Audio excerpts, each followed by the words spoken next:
looks like I had another bunch of issues. I had a new PC and it seems to be set at Eastern time. And I think that's when I set it for, but I thought it was my central time. And then my computer crashed because I tried to do something a little crazy with it. And now I'm late and I don't even know if anyone's going to be here. So good news is I managed to figure out the chat problem on the side. I had to click save, but now it looks like I got that resolved, and probably I'm going to be talking to myself. So I'm going to look to see if anybody's paying attention, and I don't think they are. I think I might have totally messed this one up.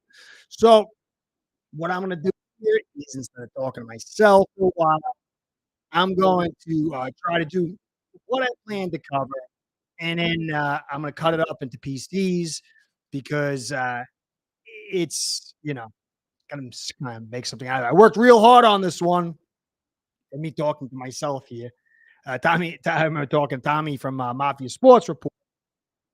He said, sometimes you're going to be talking to yourself. And well, this time I think I forced myself to talk to myself. So it's kind of interesting.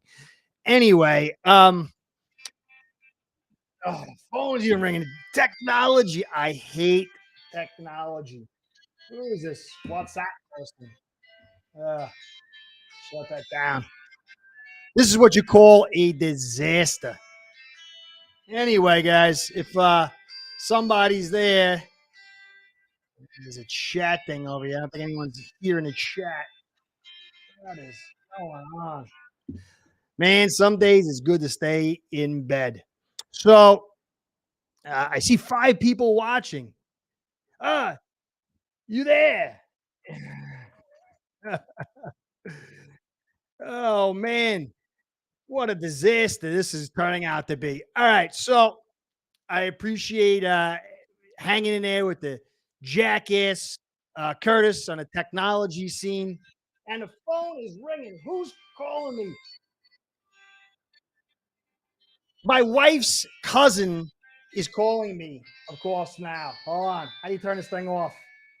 Hold on. This is what you call a Cro-Magnon. Operating with technology. Power off. Power off. Shut up. Holy cow. What an absolute. I don't think it could get any worse. So that's the good news. All right. So I'm going to wait a few more minutes here. That's what I usually do anyway. I think I've kind of totally wet the bed on this one. So I'm going to try to put my diaper on and do the best what I can and get through this here thing. But I put a lot of good work into this one, and I really, of course, I was pretty happy about what I did. That's why I lit it on fire. So I want to go over a couple of things. I want to go over the quick group of news. I want to talk about the holdouts. There is a little bit of people wanting their money. It's not just Connor Williams. I'm going to talk about Phillips. It's easy to get onto some negative stuff, but I really like this kid. I like the kid's direction. I want to kind of go over some stuff. I want to talk about where he's got to grow. But what we saw last year was pretty epic when you really put it in context. And then last, I had promised I was going to go over how to get help for this offensive line without actually getting help for this offensive line as far as players. And I'm going to cover a bunch of topics. I'm going to go over the top 5 ways that this offensive line can be helped, this protection can be helped.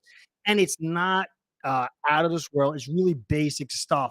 But it's going to come down to the coaching staff and especially McDaniel doing the right things to get this thing on track. So before I get into it, I'll wait a little bit longer. I think a part of the reason I'm a little whacked out has been doing my combine training for my 52-year-old combine that's coming up. I want to get myself in health. Been working out every day this week. I've been wiped out, so that might be my excuse. The dog ate the paper excuse. And then next is, guys, I don't getting old, having kids, more estrogen than when I was young. But I have a tendency to really care for people these days. 3, 4, 4, 3, probably run both. But probably one. Curtis Watts. I like that. Curtis Watts. Good name, man. Good name. We're gonna run probably a little bit of both. He likes to actually run a bunch of different defenses when you look at him from the Broncos. He ran 3-4, he ran 4-3. He ran a lot of 4-2-5. Yeah, yeah, depth is big deal, but honestly, I gotta figure out do this. I'm sorry. I gotta Curtis, I gotta give you your due for these good questions here. So that was Curtis with that one. Good name. And then we got Kurt, close to a good name. Yeah, depth is key. I personally believe that the AFC East, you can see all the teams are really addressing depth on their offensive line and their offensive line. Dolphins, not so much, but with the Bills and the Dolphins, I feel like for them, strategically and tactically, those two teams, if they fix some stuff, they're going to get the most returns. And I do believe the Dolphins have some of the three highest point talents as far as on the offensive line. So, you know, if we get injured, if my man Tehran goes down, all bets are off. But I kind of like the direction we're going. But anyway, back to me being a little bit of a full of estrogen. I just want to say this seriously. I talk to people, here doing this live thing now, and then in the comment section on the PCs. But friendship and people really mean the world to me. I can't explain. I'm a loyalty guy. I can picture myself being in some old village and being like a hunt the gatherer type guy and just doing it for the village. I love that whole thing. There's a guy I've been talking to for years. He's one of the first guys that followed me and commented and been real nice on his channel. I became friends with him on the side. And he said he had COVID at the early beginning of last month. And I talked to him maybe twice up until the middle of the month. I haven't heard from him since. And it's no joke. I'm really worried about him. I'm not gonna say who he is because maybe just whatever. You don't like me or say whatever happened. I don't want to say his name until I'm certain. But if you pray or hope or what you gotta do the usual things, whatever, for him to be well, please do that.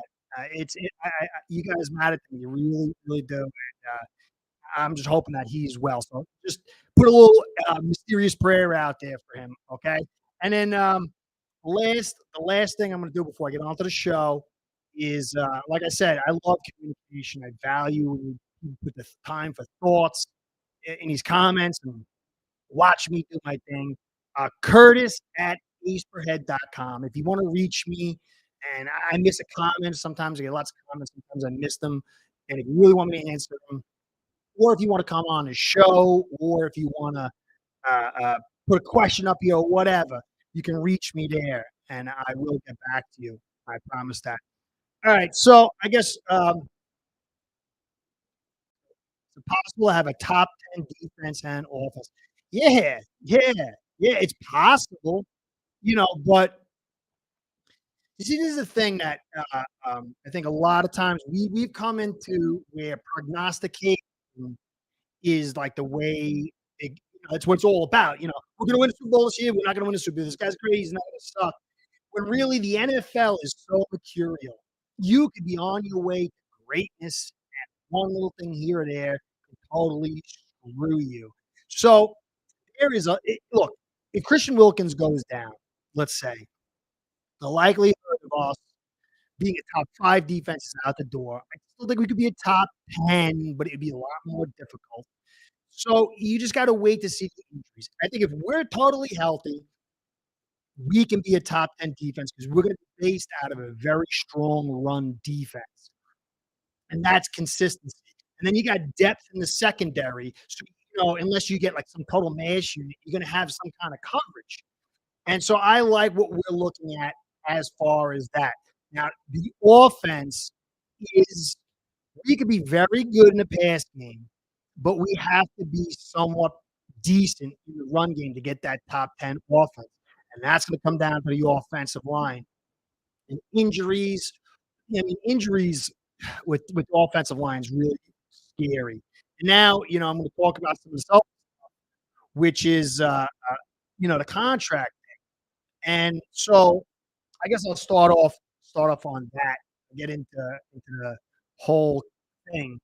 Now, Connor, I mean, I had said when he missed the OTAs, I'm like, this might be the Dolphins getting prepared to say goodbye to Connor in the offseason because he's going to be too expensive. And little did I know it was a contract holder. I said, "Oh, it's no big deal. He's not there for OTAs because neither was Sealer." But Sealer, uh, uh, Connor, more so Connor now because he's not coming to the mini camps. They're making statements. Sealer didn't show up to the OTAs to say, "Hey, look, I deserve more." Connor missed both of them, and he made it vocal to the public, "Hey, I want more money." And now, if you look, you'll see that Hunt as well is saying, "I'm going to leave that contract situation to my agent." These guys are looking for money. Connor needs all the reps he can get because the snapping thing was a little bit of an issue, and I think it will go away. I think this guy is good enough. He's a former basketball player to get that snapping thing down better to go along with his pass protection and run block and be a top center.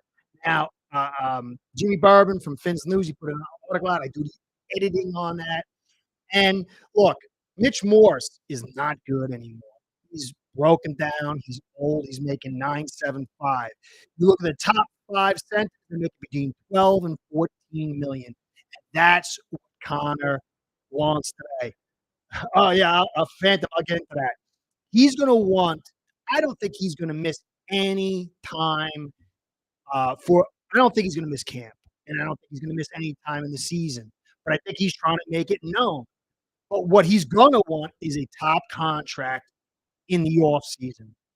And Miami is going to have to pay to keep him.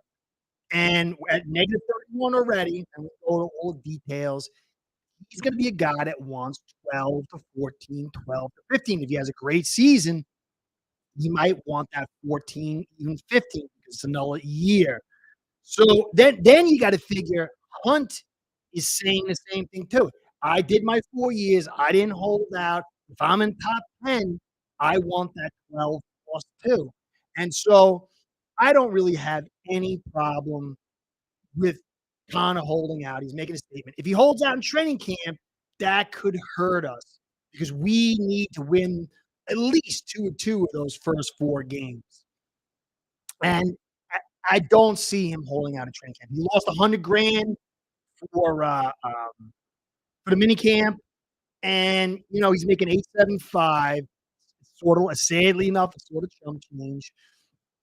But if he holds out in camp, it could get ugly because I don't like Dan Feeney and I don't like Eichenberg at this stage to be center. So to go back, that was a long bring back. We could have a top offense if we get this offensive line to stay healthy, and I'm going to cover some of that with Ron. We have potential to do a lot of things, but there's potential for us to have a little bit of letdown if things don't break the right way. Hold on a second. Two interview today, looking fit, new tattoo. Hey, Phantom Shadow Facts. New tattoo, maybe I think Connor will probably show up. Yeah, he will. I don't think he's going to miss camp. I don't see that. If he does, if he does, then we'll talk. What is he going to get from it? I mean, is he going to really raise his value by not showing up? I think he just said, "Hey, look, I want it to be known. I want a contract." So I don't see it. And Tua, I like the direction Tua is going. I think you definitely see his calves are bigger, his thighs are bigger. But I'm going to get into some other stuff too about this offensive line because OC, HC needs to protect him. Yeah, I agree, Jason. He's just sending a message. So I'm gonna get into some. I was trying to do something and the computer just froze and crashed. I had all these images uploaded. So I'm gonna try to get to some of them. Now here's one. Minor news note. Tyreek Hill dealing with minor stuff. No big deal. He's a fast twitch guy with huge hamstrings. Sometimes they creak a little bit. It's a little bit of a hot weather or whatever. And I don't know, it's a big deal. David Long suffered a minor tweak. That does bother me a little bit. Yeah, because he's a big piece of our puzzle, and he has an injury history.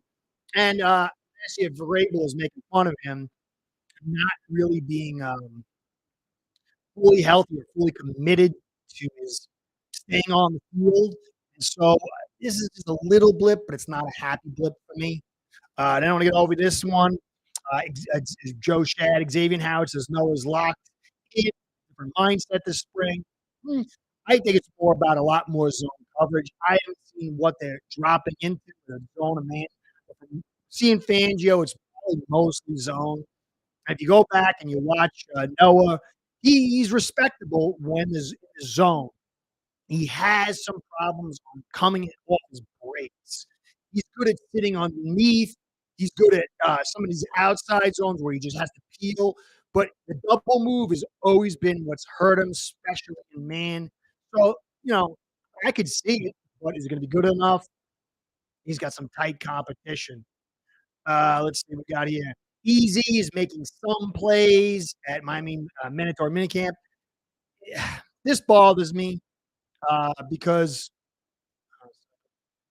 this kind of bothers me a little bit because we spent a solid pick on this kid. We passed on. We could have Zach Tom, and if he's only making some plays in minicamp, where this is the most conducive for him to make plays, mm, I don't know. That's a little bit of a depressing thing. I don't really see that as a great thing for us. And I think that's a little bit of a downer more than a positive. I think it's been trying to be built up as a positive. Now, again, Tua, I want to talk about Tua, and I want to talk about my man, Tehran. To me, like I said, people matter. And when people treat people like garbage, I've been in a lot of fights for that stuff. I got a I'm not very happy when I think everyone deserves respect. And for Tua, he gets a lot of garbage. Some of it through the course of being a football player is acceptable, but a lot of it's not.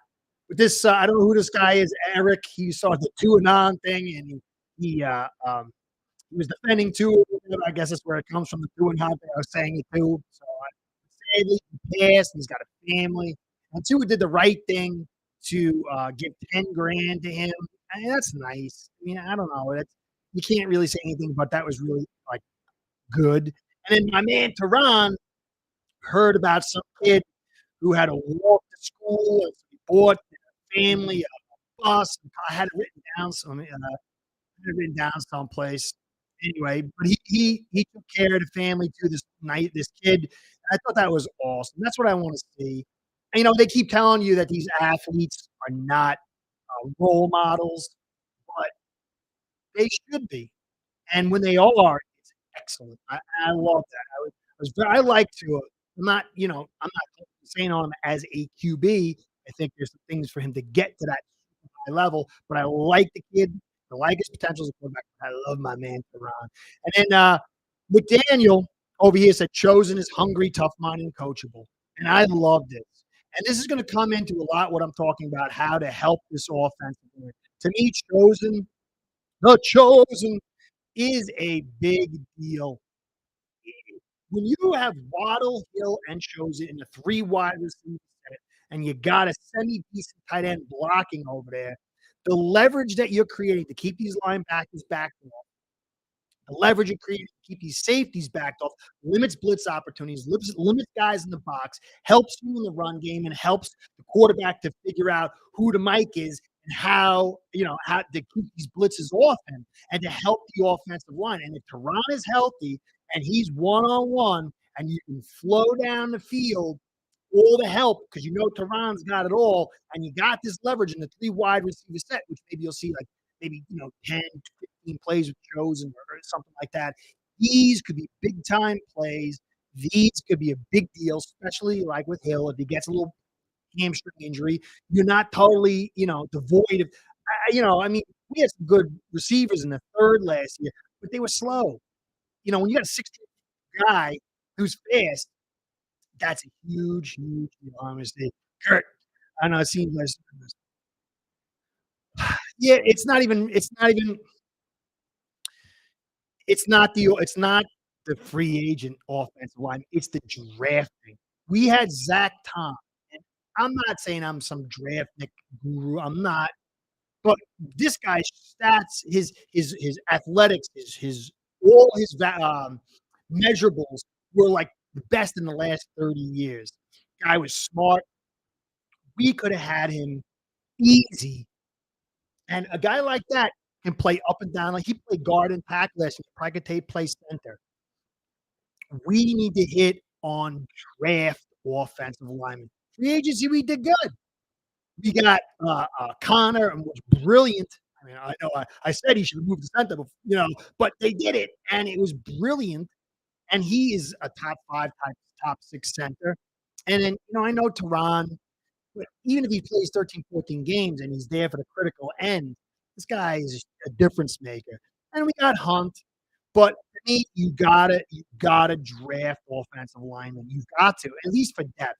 And we got some guys like Jones and stuff, and so it's not don't, but just the hit rate is very, very, very low. Another news part, Chuck rated like biggest bust for trades last year or something. And 2018 he played out in Devon. He had 60 tackles, a dozen sacks. But in last year he flirted with 40 tackles and 8 sacks. So they got him rated as a pop bust. And there's a lot to say with that. Quick, we brought him in. He wasn't a guy from this team. He was a little bit inconsistent with his injuries and his production, but we paid him top salary.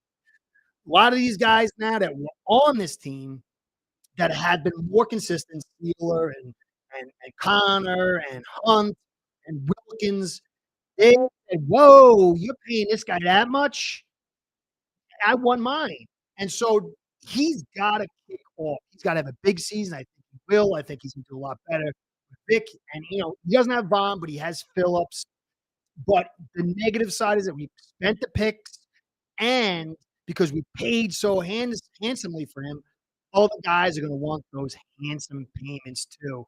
And so that's a big storyline. How he plays out is going to pay. It's going to be a big deal. And then last part, I forgot who it was earlier said, "Can we be a top 10 defense, top 10 offense?" Look at this. Now, I don't fully buy into this for a reason, but this is the talent pool, and we're rated to have the second best in the league next to the Philadelphia Eagles. And so, whatever you say about Greer, whatever your nervousness about the season, this team has an amazing collection of talent, and the pressure's on. And I don't like our O line. I mean, that you look at that O line, and that's very concerning. It's rated very poorly, but there is enough talent here to do some great stuff. And so everybody's worried about, and even I'll say it sometimes, like, hey, 23 is our peak talent season. 24, it's going to be tough. We're going to have to draft really well to keep that. 25, clearly, you're going to see a drop in talent. But so what?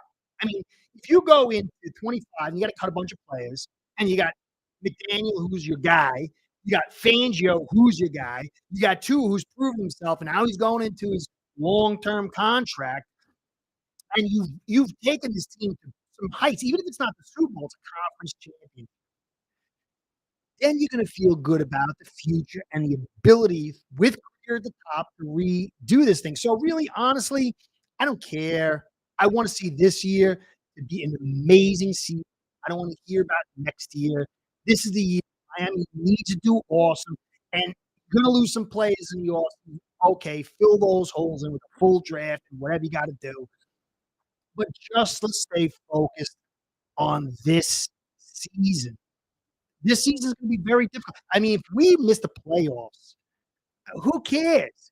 The mojo is going to be so big going to 24, and then you're going to go into 25 losing the talent, and you're going to be uncertain about the future. But if we get the conference championship, or it's so close, like one of those things where the ref screws it up, or you feel really good about losing that divisional round. 24 is going to be a nice year for us, and it's going to feel real good. But it's all about. There's nothing. I mean, it's now or never, and it's everything's on the table. So I'm not really worried about whatever. We have the talent to win it. Let's go out and win it without excuses. All right, so I'm going to get into Phillips here. Now, I when he was drafted, I was excited. I like the kid. kid came back from being, out of football, concussions, good kid. But people were raving, calling him Jason Taylor, and I was like, "Oh, no, he's not Jason Taylor." And people, getting on top of me. But the kid was pulled out on rundowns. He even said, "I need to be more consistent on rundowns." He had 8.5 sacks, which is more than Taylor, but whatever, what does that matter, And I was concerned with what was he gonna do in year 2.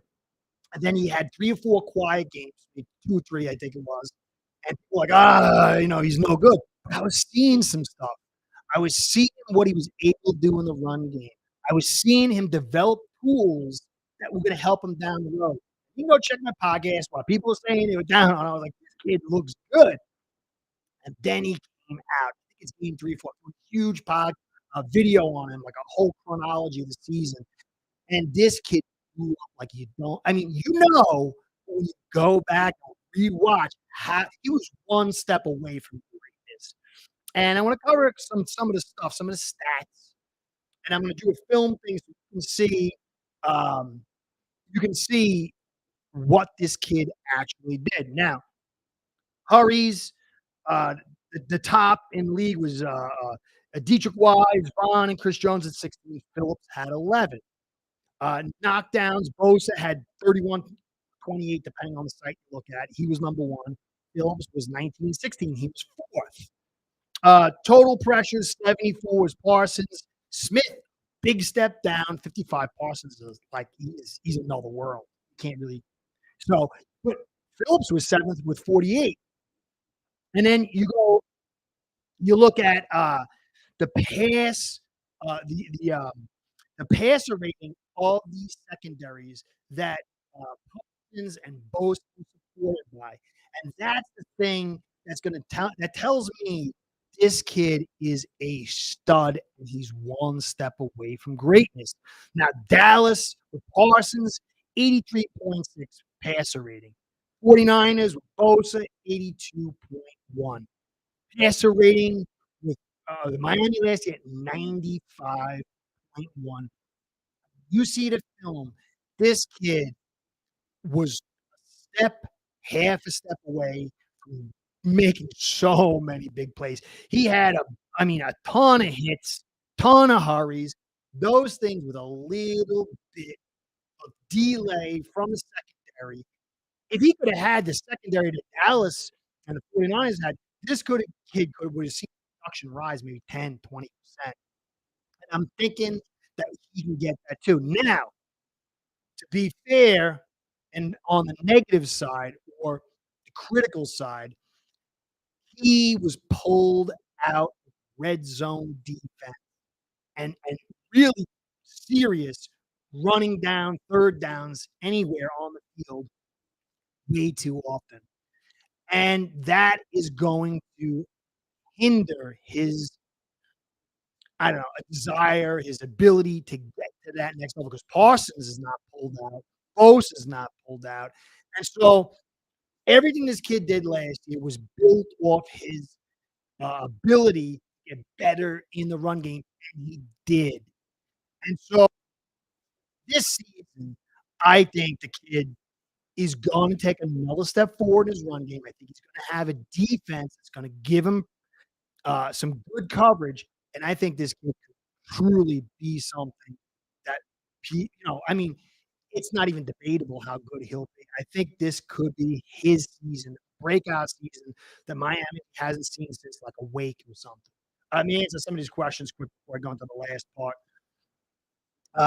They think they can bypass the O line with speed. Well, they did.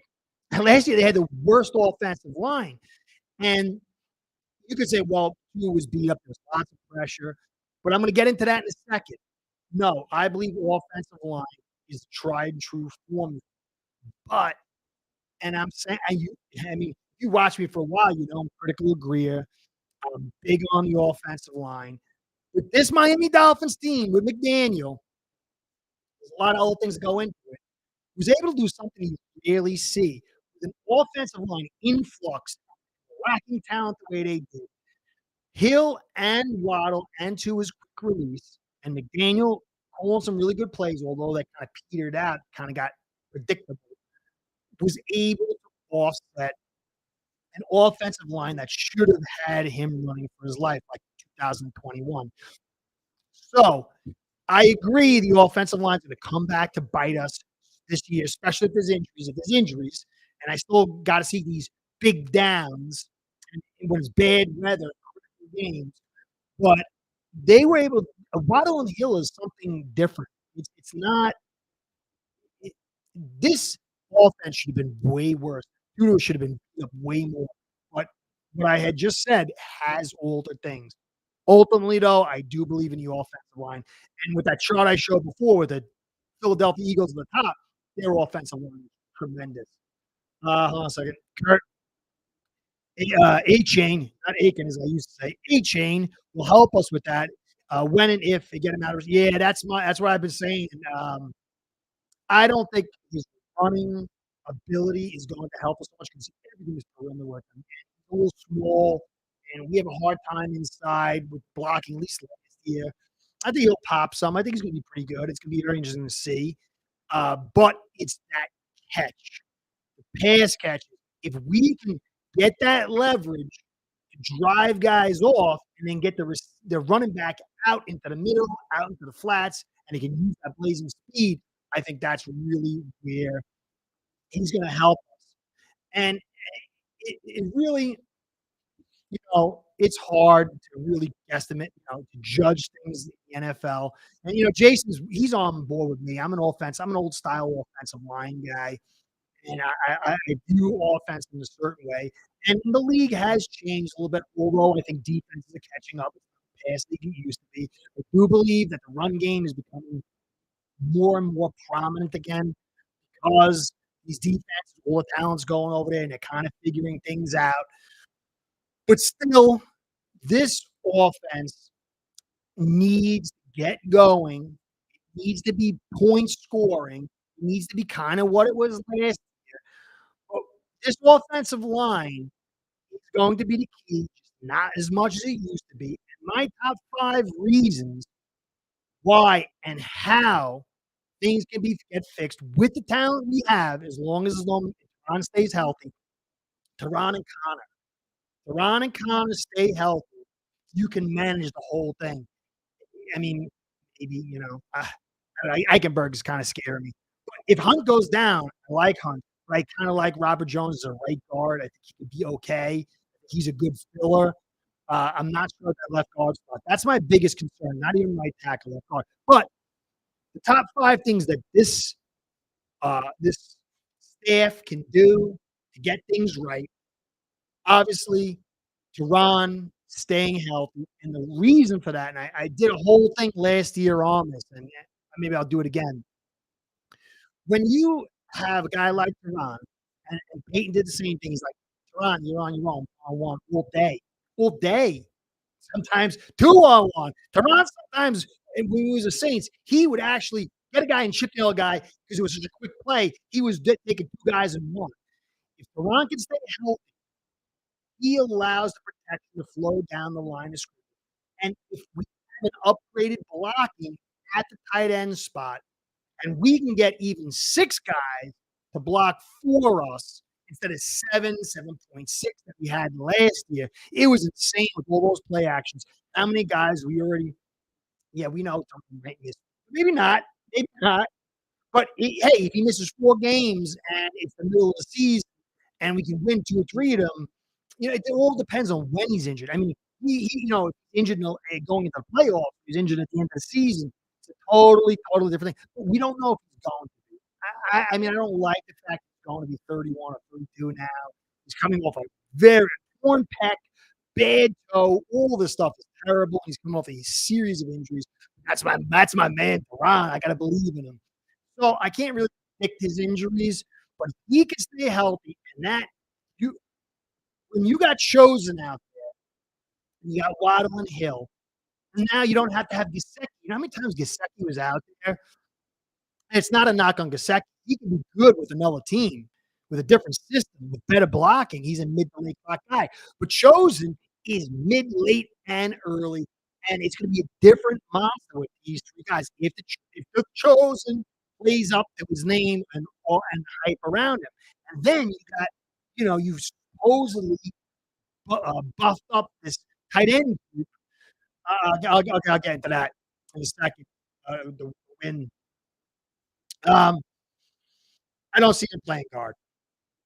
I mean, he he's really weak. He's like a Dieter, a little stronger than Dieter. He's a little stronger than Eichenberg, but he gets tossed around a lot. He is not enough guard. Now he might have to play guard if somehow Eichenberg has to play center. I like him at right tackle. I like him as a backup. I still think that Jackson can take a little bit more. I don't think Jackson's as bad as Eichenberg. Eichenberg is bad. Eichenberg is really bad. I think he could be a lot better at center because he's got a short arms. He's not really strong. He was always on the ground in college. I think that's who he is. He can't play tackle. Guard is very difficult. He's got these big DTs. Center, I think, is where physically he can survive. Win, I think he's a backup. He tends to get injured very quickly. And, he's okay the zone stretch. But, if you're a D tackle, there's multiple ways of handling the zone stretch. You don't got to run with the guy. You just got to drive him back. So a defensive coordinator, if he knows the team's heavy zone stretch, he just tells the guy, "Listen, don't follow him down. Just drive him back and cut the lane off. Let the edge take care of itself." And if Wing gets driven back, all of a sudden you got no cutback. I just don't like him inside. I really think the left guard is a big position for us. You can put him at the back end, and he can do the slide step to help Hunt. So Hunt can get to his next level. He can probably get to the second level and kind of shield stuff. I don't like him at guard. He's a backup tackle at best. So number one is Tehran staying healthy. He went out week 4. Was injured week 4 with the Cincy game. We lost week 4, 5, and 6. Came back. Those were all losses. We came back week 7. He won all the way to week 13. Week 13, he was out. That was San Fran. We lost. And he kind of came back, and he was just gutted. And we won one game without him, which is week 18. And so Tehran is a major.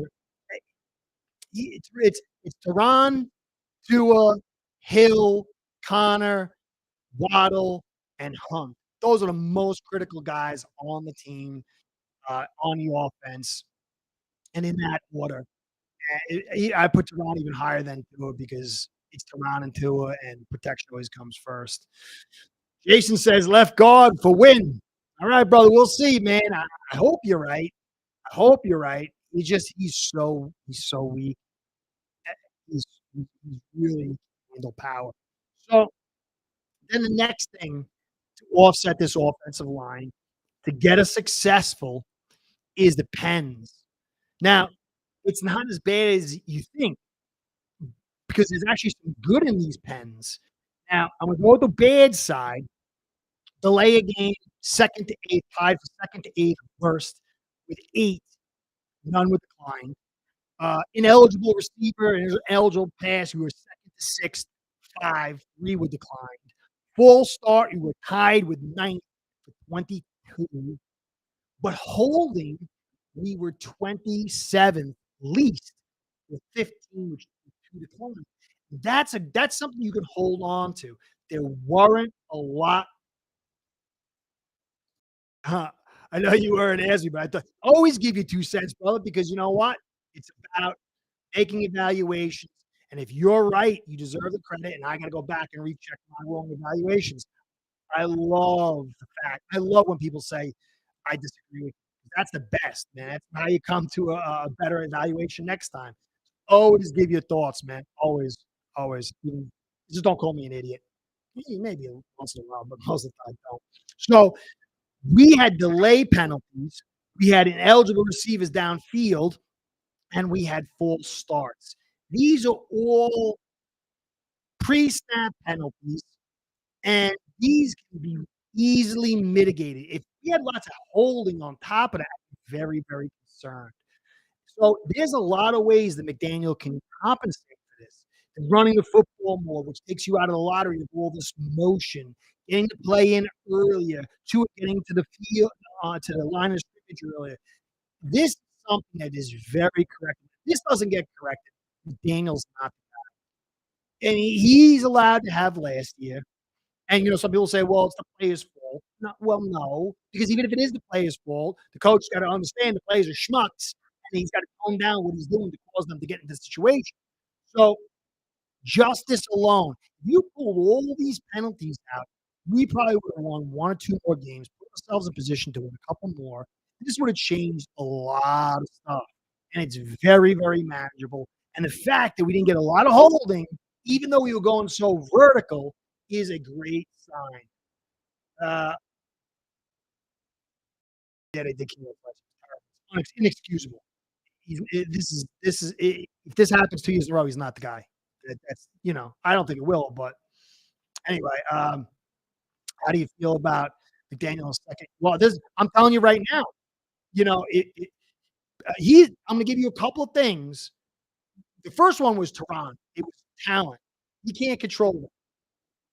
That's not in McDaniel's control. But 4, 5 of 2, 3, 4, and 5 is all within McDaniel's control. And I'm going to evaluate him based on this. And then I'm going to show you, I'm going to use a comparison of McDaniel versus Gailey. And a lot of Dolphins fans don't give Gailey the respect he deserves. The guy was a maestro. And I could prove it over and over and over again. And I'm going to try to do some of that here. But Gailey had, you know, 2 decades of seasoning. And you can't expect McDaniel to have that. But he can season up a little bit. There's a lot of green. He was a green coach last year with calling plays. And so you're going to get a little bit of that this year. And I expect that. And I can let that go as a small mulligan. But this year, penalties is the number one way that I'm going to judge him. He's either got to get a better install, he's got to get somehow that this is going to be more conducive for the players or less. And so that'll be the first one. And then number 3 on my list is rushing attempts. Now, it's not there's a whole study, and I'm trying to figure it out, get the numbers and everything. It's not even so much the rushing production, it's the attempts. If you come to the line of scrimmage and you're the offensive coordinator, you're in a chess game with the defensive coordinator before the ball's snapped. And then that quarterback, he's calling his audibles, and then usually the middle linebacker, he's calling his audibles. Then that chess game is taken to the second level, pre-snap, and then post-snap the game plays out. But if you don't have initiative as a DC, you get to the line of scrimmage, and that DC knows what you're doing. He knows your tendencies. He's calling a pass defense, and you're passing, and he calls a run defense, and you're running. Whether maybe you don't call the right audibles, you don't have audibles, then you lose initiative, and that's the number one asset to an offense. Once an offense loses its initiative, it is like neutered, man. It's so hard to be successful.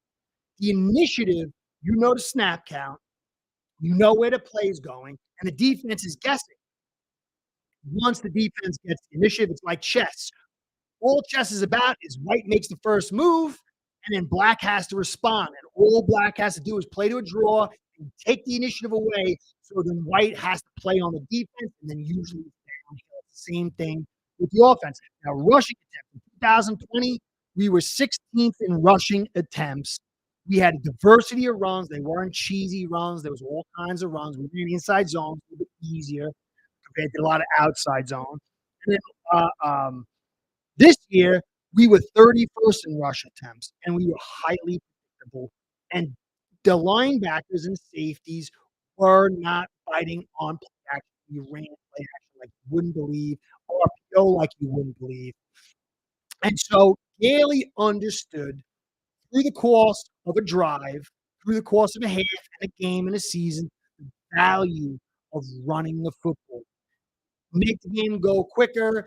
You could burn enough time over the course of a season. The defense is on the field for a whole game less, or he could be on the whole game more. And also, it caused that opposing defense to have to respect the run because you're running enough. And that allows the plays to open up. I'm going to show you through the rest of them what Gailey was able to do and how he was able to create protection for the quarterback and production, even though he had a lesser offensive line. He had Fitz for the first 4 games, but then he had two who was he's not even healthy and didn't know the playbook, but still was even close. He was close to McDaniel in 2020 as McDaniel produced this year with way more talent. Hold on a second, Chris. Do you think too? I don't know. I don't know. I have some guys saying I got to go back and look. There's a couple of fans like, well, you get on McDaniel, but it was two who was calling. He was calling out, calling pass plays out of these run plays. I don't know. I don't know. It's hard to say. I got to go back and really study that and take a look. See what I know. He's calling lots of checks and stuff, but I don't know if he had audible control. I think if you want a guy like Tua to be successful, he he's got to call audibles. Tua is a guy who's got an unbelievable release. He's a gunslinger. I mean, he doesn't have a great arm, but he's a gunslinger, and he can throw with anticipation. So he's got to be able to control that from the line of scrimmage and control the cerebral portion. That's how guys like Montana and Breeze and Brady rise to their highest success. So if he is the guy to get to that final form, as my young son says, then he needs to get audible. He needs to call audible. He needs to become a master of that. But the guy hasn't been in the same offense for 2 years in a row since like the last 7 or 8 years, all the way back to college. So this is second season. We'll judge him and see how he does with that. Also, Gailey was extremely underrated. Flores just with no, I got it. I'm sorry, Don. I got to disagree. Now, we got probably get myself in trouble here.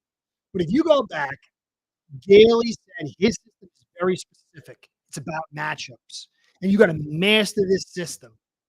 And he said he remembered a play that they scored a touchdown on where Fitz saw the hand technique, hand position of the D lineman, and he knew what was happening, what the play was, and he threw a touchdown. He got a big play out of it because that's what it's about, and it's about changing week to week based on your opponents. So you have to master this offense. And Gailey said, "We'll get his time when he's healthy and when he gets the playbook." But then at the end of the season, we had Tua said, "I wasn't healthy. I kind of got surprised to be the quarterback. I wasn't getting even extra snaps into the lead up, and I really didn't know the playbook because it was so difficult. Because it is, it's so thick, and it takes a while to learn it. And so Flores, in my opinion, isn't the one. I mean, I could be wrong. Isn't the one that put Tua in. I think that was Ross and Greer came in, surprised him, forced Tua in, and then Gailey was like, "Well, I guess we just got to make the most of what we got to make. You got the best of what we got." You know what I mean? Like, and so Tua was compromised. Gailey was compromised. If it was Flores, then he was a total nut job, and I'm not gonna go into that too much. But I don't think Flores would have compromised Gailey, who he said it was the future of his team and his offense, forced Tua in. So I don't think it was Flores so much. I know there's a lot of talk about that. I'm probably in the minority, but I have to disagree. The evidence is very low to make any sense of putting Tua in when he wasn't healthy, he wasn't ready. So I don't know, but I know Gailey was good. I know Gailey was underrated. I know Gailey got screwed, whether it's by Flores, by Ross, or by Greer. So now depth of target. I'll get into that. So we got Tehran, obviously, Pens controlling them, rushing attempts, depth of target. Now, it was wonderful to see these big plays. And we were going down the field like nobody's business, number one in the league. But we had massive amounts of play action. We had 7.6. Uh, Jason thinks Gailey was overrated. I like. Listen, we usually agree, but hey, that's your eval. That's your eval, brother. I just disagree. I really like Gailey. I really did. So maybe we'll have a conversation about it someday. So depth of target, intended air yards. You have you have your intention and then your actualization, what really happens. And Miami was tops for both of them. So they intended to go deep and they went deep. And that's great. If you intend to go deep and you go deep, that's great. But there's a price to be paid for that. And If you look at the depth of target with Gailey in 2020, it was 7.6, which was 22nd. So it was a kind of a conservative offense. He had Jackson at left tackle and Flowers, they had Karras. I can't who they had Bushrod. I don't know. I can't remember who they had a right guard. Who they have a right guard? And they had Davis at right tackle. So they had a substandard offensive line. Again, they had two who wasn't really ready at that point to be put in. In 2020, McDaniel was 9.0, fifth highest. His time to throw was 2.2. Conversely, it was 2.2. I was 2.4 with McDaniel this year and 2.2 with Gailey. So they were getting it out. Both were getting it out quick, but Gailey was definitely a lot more conservative, obviously getting out quicker. But here's the thing, the difference. Gailey was blitzed 216 times in the 16-game schedule, where McDaniel was only blitzed 108, which was 32nd in the league in his 17-game schedule. So Tua was getting blitzed. They were trying to bring that pressure. They need to bring that pressure, and they were forcing him to throw early. But with Tua, they kept four guys in most of the time, and this made it harder. And part of that was because McDaniel didn't have enough run game to make people believe, and he ran tons of play action, and the play action was really just a fake play action, and nobody was buying. Now, hits in 2020, Tua had 46, and Fitz was 23rd least. Hurries, 29th least with 36. Sacks, 34, 16. And then pressures, 18%, was 26th least. But now, Tua, in 22, he had 63 hits, which was sixth highest. He had 61 hurries, which was first highest. He had 35 sacks, which was 24, but he's 34 in 2020, which was 16, so they were almost the same. And then he had pressure 20. Well, he was 19%, but all the quarterbacks involved with 25%. And so this offensive line needs a load of diversity, run diversity, look diversity, and rush attempts. And they need to pare back some of this, fun ball vertical offense. I'm not saying to go to Gailey and 7.6, but Daniel needs to learn small ball better. He's bad at small ball, except on some third and fourth downs. I like what he did in third and fourth down, but generally speaking, he needs a lot more small ball. Protect this kid, and that's just OC that's wise and is trying to protect the quarterback and is able to bring a multiple look for the DC to prepare for. With Gailey, he did a lot of stuff that was attacking deep, but then he had a lot of it was underneath, obviously because of all the blitzes and stuff. But he still ran the football. And so McDaniel, I think he learns to play some small ball, run the football, and still attack deep. You can see a lot of the pressure coming off the quarterback and this offensive line getting help. All right, Kurt, I love it. Keep these things coming, man. I love it. There's a lot of buzz about Robbie Chosen here in South Florida. What your thoughts? Said Wilson. Look, that was one of the things I wanted to do. I forgot to put up. Said Wilson and Will Fuller. Bad decisions.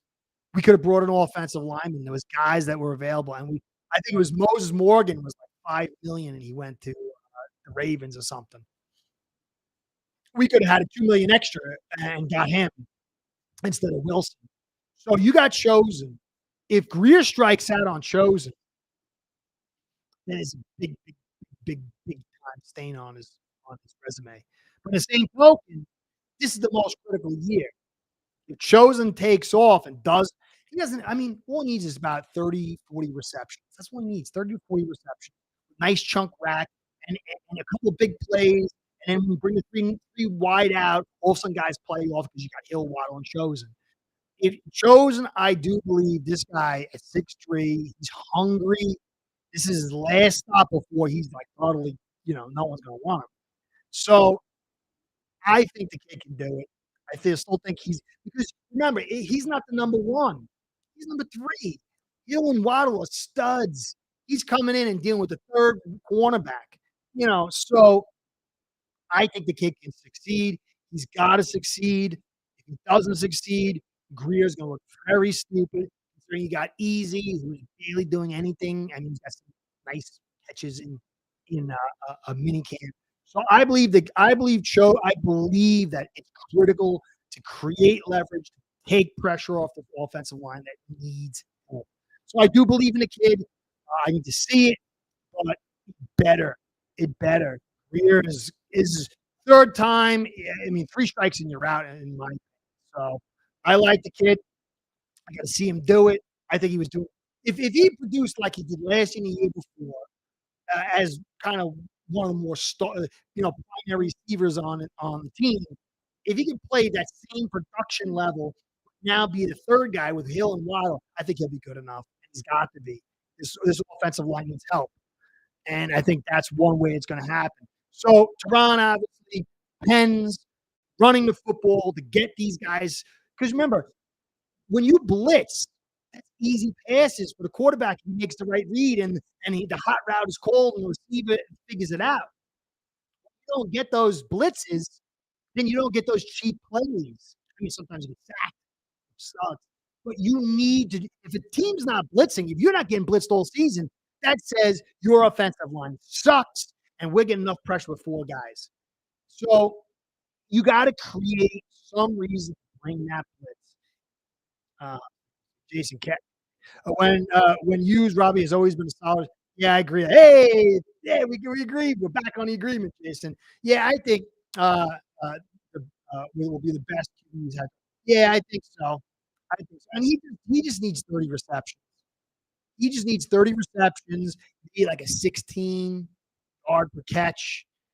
One, you remember, guys, understand something. You got to think like your defensive coordinator.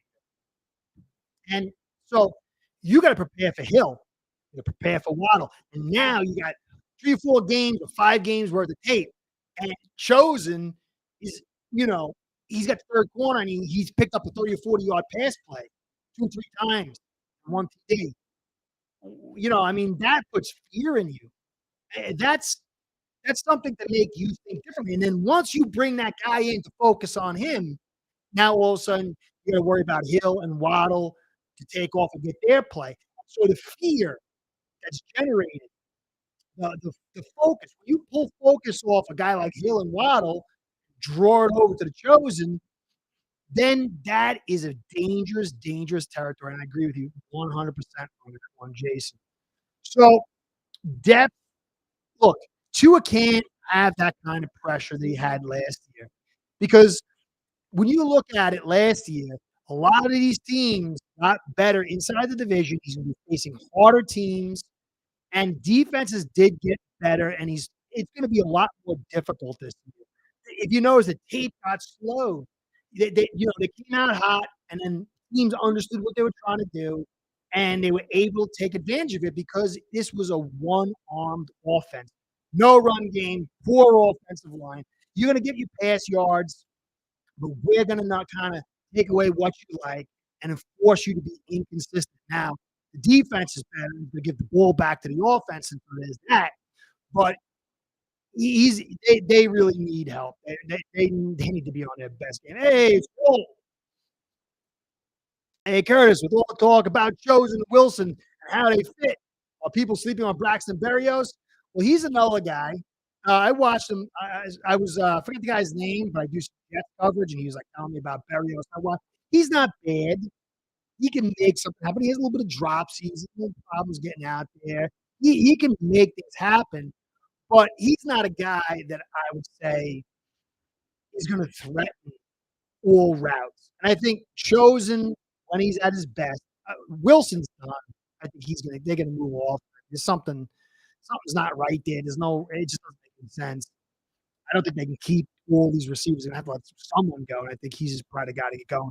I do like Braxton Berrios occasionally, maybe 10, 15 catches through the year to make some big plays. But Chosen's a guy you can bring in 3 wide, put him stretching out wide at 6'3". He's going to test the boundaries. He's going to test the post. He's going to force that safety off because of his height, because of his speed. And then you can bring Hill inside and Waddle on the other side. And that allows more freedom for Waddle and more freedom for Hill. With Berrios, you might bring him out in the 4 wide.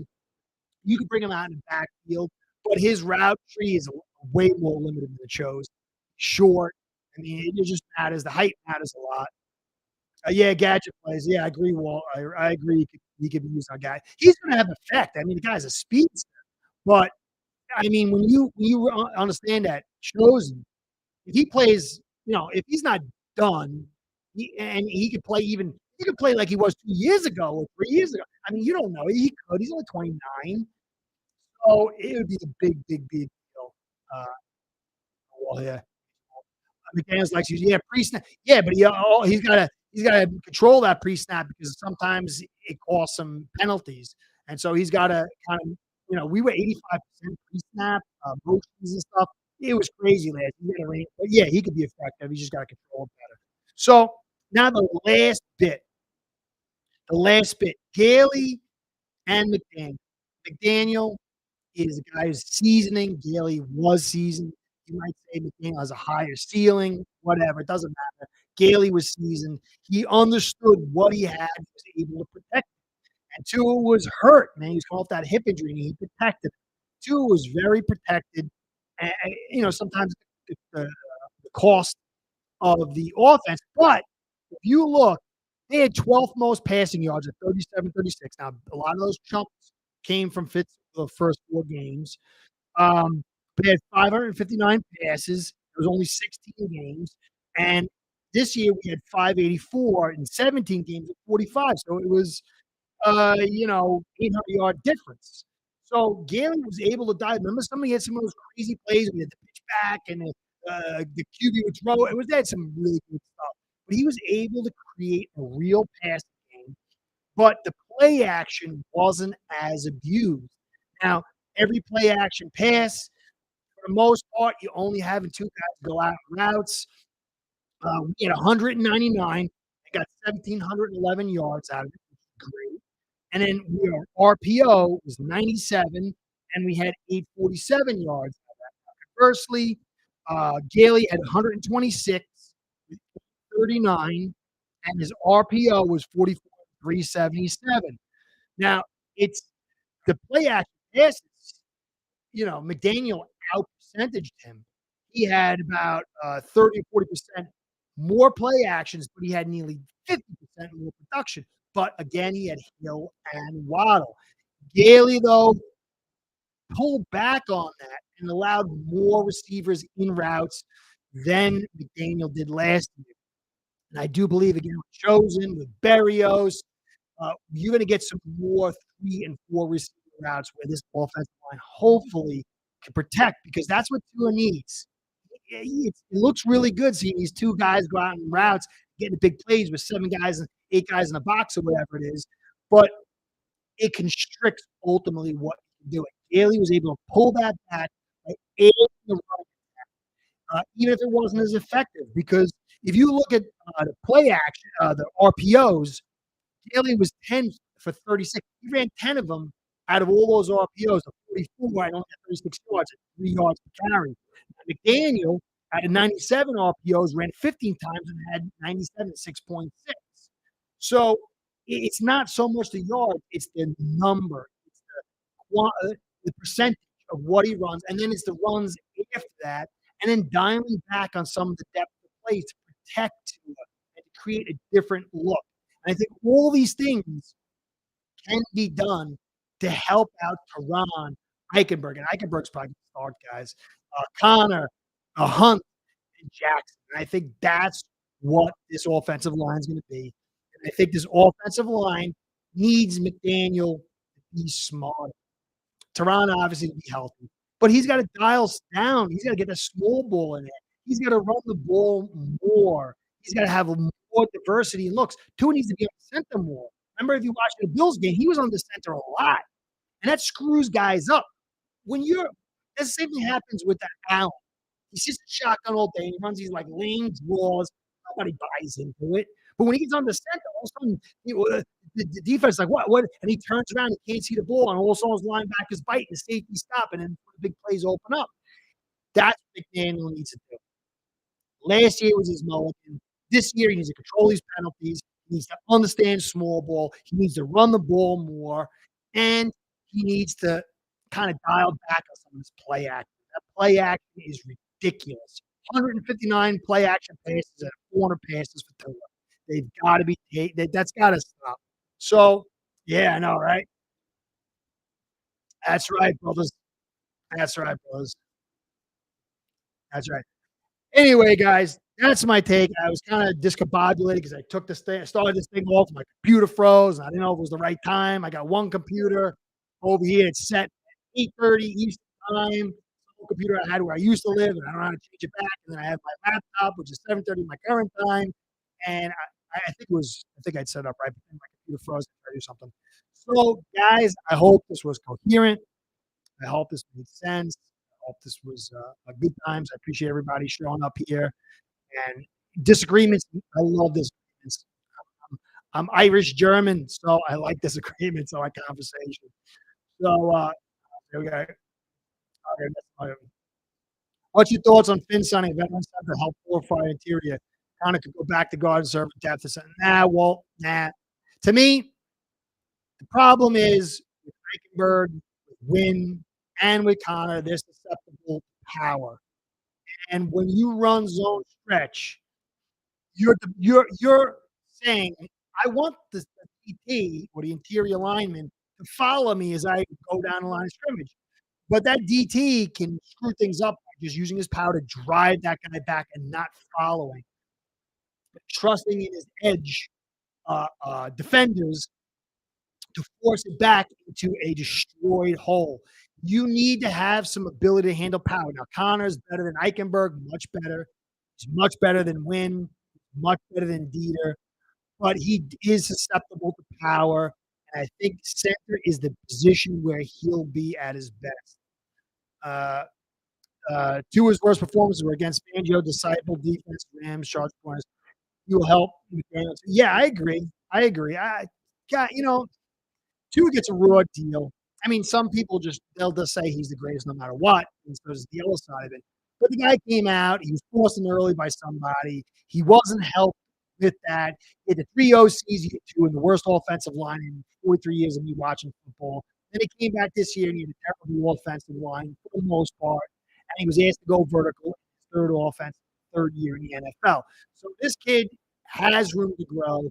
If he gets his cerebral parts down, everything else, I think the guy could be really good. Thanks for stopping by, bro. I appreciate everybody. So, any other final questions? Anything else? And I think that's all I got to say. Yeah, please throw a prayer and hope out for the brother. I'm not gonna say his name just yet, but I haven't heard from him in 2 weeks, and we were talking on the side, and he had COVID. I'm really damn concerned. It would break my heart. I like you guys. You're the guys that yell at me, man. There's some guys that from like that, they're like always like nagging me. I love them, man. I do. So please throw a prayer out for him. Hopefully I can say good news. Anyway, guys, thanks for stopping by. I appreciate your patience as I learn this stuff, this live stuff. So you're the best. Care saying, get you next time. Be well. Go Fins. See you soon.